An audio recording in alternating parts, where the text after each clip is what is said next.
The City Connect uniforms got us thinking about some old-time uniforms that were more than just your standard white and gray. That's what we're talking about today. Step into the box and cue the walk-up music.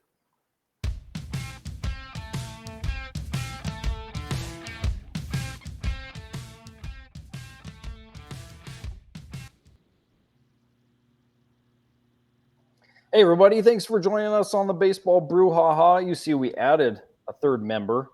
This is our friend Joe, who is also a friend of the show. So we're talking uniforms today, like uniform watch time for us. We got our coffee and trivia on board. Joe, love it. Love it. Came prepared. Came prepared. So, Adam, I need to stop talking so you can start, and let's get into the trivia. Oh, you know what? Before we do that, though, my favorite part here, whenever we have a guest, Joe, you're a Mariners fan just like us. Tell us how it all began. I was super young, and I think I woke up in the Kingdom. I don't even remember the game. I know it was against the Brewers, but it was the M's versus the Brewers, and from that day forward, I was hooked. And I still think the Kingdom is like one of the best places on earth, despite being a scrap heap, for sure. Yeah, being demolished. Yeah. Yeah, and it taught me how to suffer being a Mariners fan. So I think you guys understand. Plus, I don't know if you guys remember, but we watched the AL West one game playoff together at your guys' house, and we're screaming at the TV and might have broke a thing or two when Luis Soto hit that inside the park grand slam. So we've been through it together. Yeah, absolutely. Yeah, and I remember you got to go to some of the playoff games that year. That was pretty exciting. Pops and I went to Game 4 of the ALDS against the Yankees. It was awesome. The Edgar Martinez game. Yeah. Best I've ever been to. Concerts, ball games, no matter what. That was the best thing I ever been to. I bet that would have been electric for sure. So. That's wild that your first Kingdom memory is against the Brewers, because my first Kingdom memory is against the Brewers. Wouldn't that be wild if we found out that it was the same game? It could have been. Very, very well could have been. I was 4, I think. I might have been 3. I can't recall. But yeah, I don't remember. Only 3 games on the schedule that year, possibly. So. Yeah, well, and Joe also, we played high school baseball together. Joe also has the distinction of being, as far as I know, the only player in school history to hit a home run in a state championship game. You're the only pitcher to give up a home run in the state championship in Garfield history too. Yeah. For those of you who don't know, our team was the only one to ever make it to the state championship, which is a great distinction. There are some good teams through the years, but I was looking at the Garfield Blues standings this year, and how'd we do? I was not paying. It was like flip the script with what we used to do to St. John Endicott. It was like their every game. Oh boy. Yeah. So, losing by 20 regularly, getting shut out. You guys had some home runs against St. John, unlike myself. I never did. I had one career home run. Yeah, and the only home run I ever hit was in 5th grade. Wow, guys, that boggles my mind. You had lots of inside the park home runs. We'll put it that way. Well, we had talked about this at one point, but the award that I won in 5th grade was for being most consistent, because I got 28 hits that year and 27 of them were singles. Oh, nice. I remember my trophy said I led the team in base on balls. Yeah, nice. Get that OBP up there. I need to refresh I have it in a trunk, but I don't know what it says. So. Wow. Well, I mean, like Field of Dreams, the memories are so thick we have to brush them away from our faces right now. We do. So we're gonna jump into some trivia, though. That's what we're here to do. So, which 1980 team donning powder blue road jerseys had the worst record. So this is inspired by, City Connect and the throwbacks that teams are wearing with the powder blues. Some are good, some are not. And we're going to talk about some of our favorites in a bit, but Joe's here to see how he can do with our trivia today. So which powder blue team had the worst road record? We have the Blue Jays, Braves, Cubs, and Mariners, and this is 1980. 1980. And 1980 is because this was sort of like the peak year. I think 11 teams had powder blues in 1980. Yeah, I was reading up on this, and I think 2 powder blue teams made the World Series that year as well. Yep, that's true. Phillies and Royals. But I'm going with the Mariners, of course. It's just our nature. Yeah, I went Mariners as well. Mariners were wretched. I mean, they were only 3 years into their franchise at that point, franchise round 2, and they were bad. So that's what I went with, was the team that was very bad. Yeah, and I'm gonna round us out with the Mariners too. I mean, how could you pick any? I mean, the other teams at this time were not that bad, especially the Braves. They were good. So yeah, went with the Mariners. Well, let's take a peek at our answer here, and it is indeed the Mariners, who finished 23-58 on the road. That's not good. And en route to a 59-103-1 record. So did we get the number 1 pick next year? I hope we did. I don't know. That'd be a good question. Trivia, maybe trivia coming our way. Who had the number 1 pick in 1981? But so it was quirky too that they had a 1 tie. So I tried to look this up. They had a 3-3 tie after 13 innings against the Tigers in June, but there's no like news or anything. There was rain in the forecast from what I saw, so perhaps it was a rain out. But I would guess Cecil Fielder got stuck in the tarp or something like that. Yeah, exactly. A little pre-Cecil Fielder time. Yeah, pre-Cecil. Yeah. maybe a young Cecil. Yeah. Well, we're talking powder blues now. Joe, do you have a favorite powder blue uniform, current or past?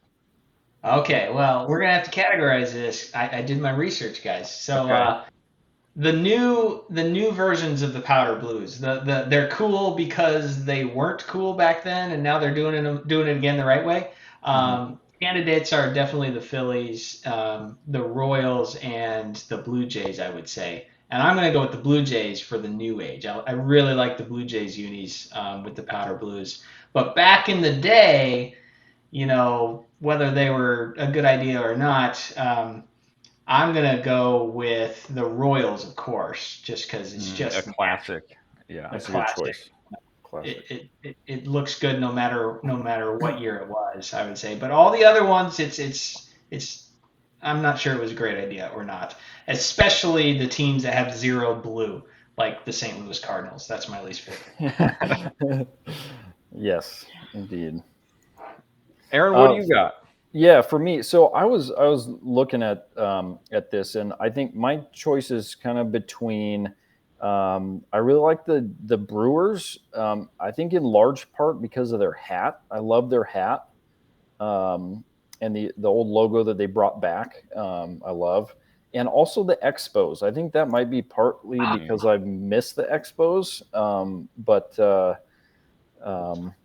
Expos. There's a guy I follow on Twitter who does a bunch of Canadian baseball history stuff, and so I get a lot of Expos stuff in my feed, which I like a lot. Good. Yeah, another hat that I miss for sure. For me, so current. I think for me, current and past Phillies. I like the Phillies powder blues. Always have. I like the sharp new look, but also the nostalgia that goes with the 80s Phillies. Yeah. So, so I had to get, Bryce Mike Harper. Schmidt, Pete Rose. Yeah, exactly. Steve Carl. Nice. Yeah. All right. Well, now, so we have the Feelin' Blue segment where we talk about the Mariners City Connect and how we're feeling about that. I'm feeling blue about not the blue part, but the Black Pants part. But Joe, tell us about your feelings on City Connect in Seattle. I like it. I like it. They went slightly conservative. The pundits are saying, but the homage to the Seattle Pilots with the lettering across and the if you look closely, the shadowing on the numbers looks cool, and then the my oh my and the PNW and Soto Mojo and all that stuff that no one outside of Seattle really understands. But yeah, I think it looks sharp. I like the dark blue. It's not the powder blue, thank God. But I'm with you. The question mark was the black pants, even though Julio looks like a Greek god. So if he's the model and he's wearing the stuff, it just looks awesome. Yeah, that's true. Yeah, I love the top. The top is money. I thought it was spot on. I would have loved to see white pants. And we actually did a show here recently. We talked about City Connect uniforms and the too many black pants. But so I love the top. I wish we had white pants. That's it. Yeah, and I love the top too. And actually, I'm going to throw in here my favorite current Mariners uniform is their Sunday off whites. Yes, love those. I love the off whites. Yeah. So Absolutely, yeah. A little Yeah. beige tone with the old school. Yeah. Yeah. What unsung hero I think of the City Connect might be the socks. Actually, have you guys seen the socks? Oh, I don't know if I know I the have. socks. I mean, I've seen them, but I haven't paid close attention to the socks. They've got the trident with like the mountains midway up as well, with a Nice. couple of stripes. They look pretty. They look pretty awesome. Yeah. Well, redeeming the bottom half, I suppose. Yeah. Well, I mean, as we talked about recently, the Mariners aren't the only team with a City Connect uniform. Joe, what are some of your other favorites around the league?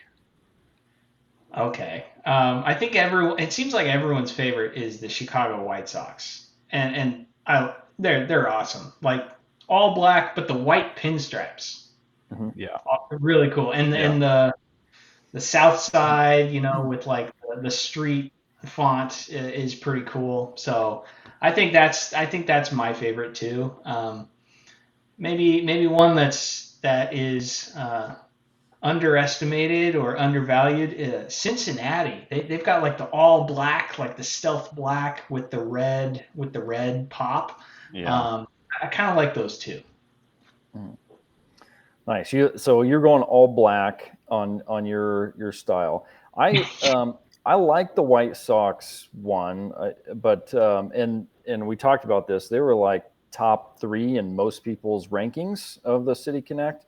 But not mine. I do like them, but they're more middle of the pack for me. The white pants just like does it for me. So my top 3, I would say I really like the Braves. There's kind of homage to the throwback. I actually really like the Angels as well. Theirs is real clean and nice. And the Royals, I've liked the Royals, powder blue and just as the dark blue. Trim and I don't know. I love it. Those 3, and they all have in common. They have white pants. So that's what it's about. Aaron, do you wear white pants out there on the streets? You love the white. No, only after Labor Day. No, before Labor Day.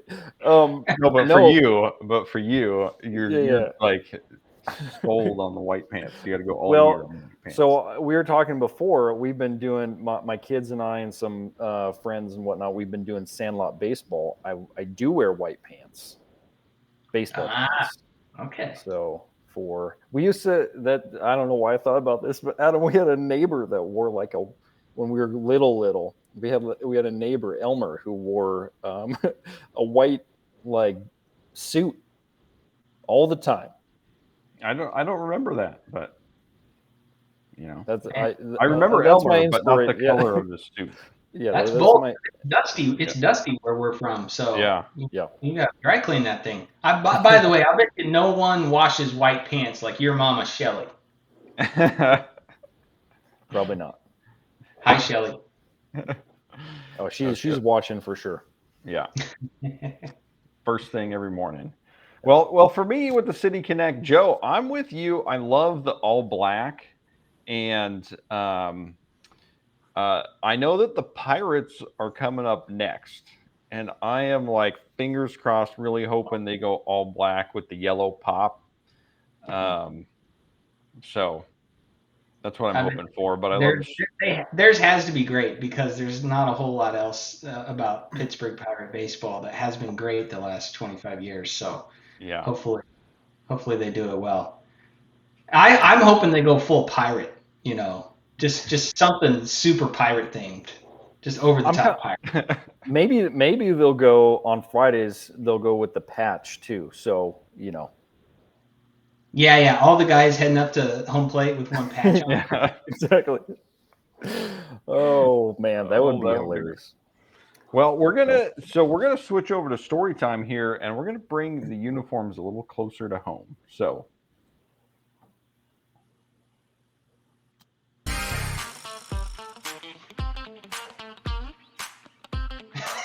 We got some story time. We're bringing the funk and the bad dancing. I mean, we're all dads. We got the dad dancing going on here. Yes, get a sprinkler going. You know, whatever you got to do. But for story time, we want to talk a little bit about how we wore our uniforms when we played back in the day. So, Joe, why don't you kick us off? What was your style? Oh, I had multiple styles, but I'm thinking back to high school, I guess. Like I went with the high socks all the way up to the knee, not over the knee like the super athletic guys, but you know, showing some leg with the red socks. I always had the red. It was always cold when we played, unless you made it to the playoffs, right? So I went with the turtleneck and the long red sleeves. And an uncomfortable cup. I just, it's just. You play on the infield. I mean, you gotta keep your future in mind. Because we were in that transition time from jockstrap to like the spandex stuff, and I don't think they did it well with spandex stuff.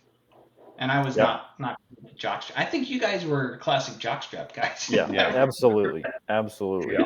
Yeah. Okay. Just putting it all out there today. Joe, I see you with the flat bill. I don't remember, did you wear more of a flat bill when you played? No, it's an adult. It's my adulting thing. Okay.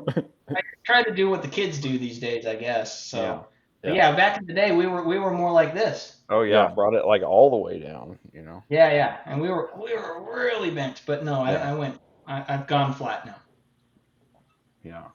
I'll transition here. So my hat game, I've not done much flat bill. This is the first one I've ever done. It's been like a year. So I'm kind of across the spectrum. I have one that's pretty tight. I got the one that's halfway in between. So just it depends. You well. It depends on the situation, I think it makes your feet good. I know. I feel like it's nice. Adam picked me up a hat that I'm still needing to pick in July. I will get a new hat. And then, but for my wardrobe, my baseball wardrobe was much the same. I went high socks. Love the high socks, but not over the knee, just right at below the knee. And then the sleeves, like you said, I always had my batting glove under my mitt. I always had that. So that was my thing. That was kind of Need that extra cushion. Yeah, and catching, serving as the backup catcher, that as well. So yeah, that kind of feel like rounds out I remember I had a pair of cleats that I loved, And like by the time I got to senior season, they were like falling apart, and we tried to glue them every which way. And it was a sad day when I had to say goodbye to those puppies because they were so nice. So I can't remember. Were you high top or low top guy? well, I was low top until senior year when my shoes finally, there wasn't enough material to glue them back together anymore. And so I actually bought, I had the Griffies. I had the Griffey high top, and they were a good shoe, but I definitely preferred the low top. Yeah, and my uniform was similar. I went high socks.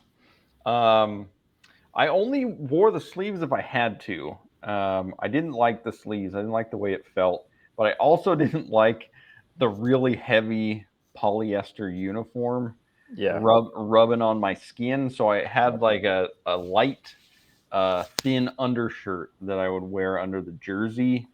Went with the cap, bent way down. Yep. I didn't like the glove under the mitt, the batting glove under my fielding glove. I did that for a long time when I was much younger, but as a middle infielder, it's hard to get the feel when you have that extra layer in between. But I liked the way I thought it was cool to stick it in the back pocket and keep it in the back pocket. Yep. So I would do that, but I didn't do the flop. I didn't flop out the back. I'd curl it up and put it in the pocket. And I went low top cleats as well. Yeah. Gotta show off those calves. The low top, helps the calves look big. Yeah. Yeah. As does like making sure that the ring at the top, when you fold your pant leg over, it's got to be right under the knee, right where the calf meets the knee. Yep. Absolutely. Yeah. Yeah. So absolutely. Joe, thanks for joining us today. This was a blast. Always, yeah. Catching up on all this nostalgia was super fun. So I'm sorry that it probably made your show a little longer. This is the shortest version of a guest show that we've had. So we're in business here. More. Yeah. Hi, Mom. Hey, Dad. Yeah. Hey, everybody. And for those who hung on with us long enough, you figured out that Joe's powdered donut and Aaron's powder puff relates to the blue, but you might be wondering what's going on with 100. Joe, you're on the first show that we recorded. Yes. We hit 100 subscribers today. Oh, we're big time. That's huge. Bigger time than we were yesterday. I feel like that a local business should advertise here and throw you a few bucks with 100 followers for sure. I know somebody who owns a business. Oh yeah, a few bucks coming your way. I'll Venmo you. I want my logo everywhere. Got it. Hey, we have no sponsors. We'll hook you up. Yeah. Oh, sweet. Yeah, absolutely. So Crafted Finance. Look it up. Crafted Finance, folks. It's a deal. Yeah, find it in the description. Website. Yeah, we'll put it in there for you, Joe. We'll do it. So, and obviously the 100 subscribers is thanks to everybody who is watching, enjoying the content. Please continue to drop your comments. Find us on Twitter at Baseball Brewhaha and tweet at us there. Like, subscribe. Special thanks to MLB and UniWatch for this fun episode and putting all this data together. Thanks everybody for joining us. We'll be back at it tomorrow. See you then.